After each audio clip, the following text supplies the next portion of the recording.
À partir de l'application linéaire canoniquement associée à une matrice, on peut définir le noyau d'une matrice comme étant le noyau de cette application linéaire-là. Et remarquez alors que les colonnes de quart de A sont les solutions d'un système linéaire sans second membre.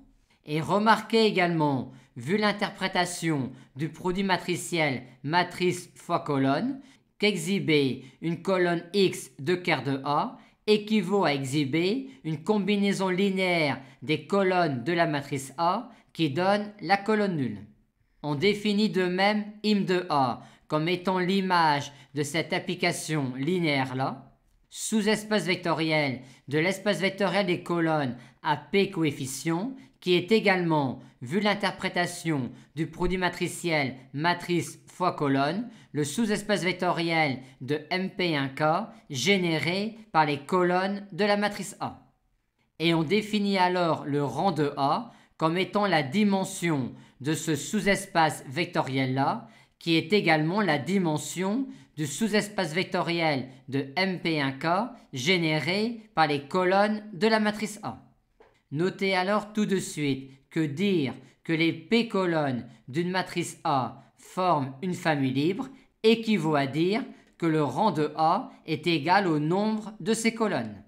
Et on montrera un peu plus loin que le rang de A est également la dimension du sous-espace vectoriel généré par les lignes de la matrice A.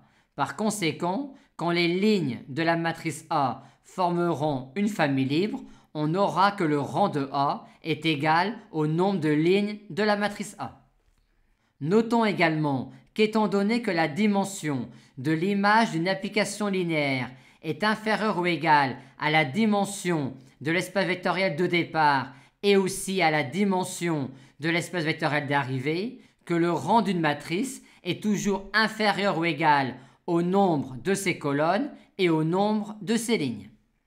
Enfin, le rang de A sera l'outil privilégié quand on souhaite déterminer la dimension d'un noyau.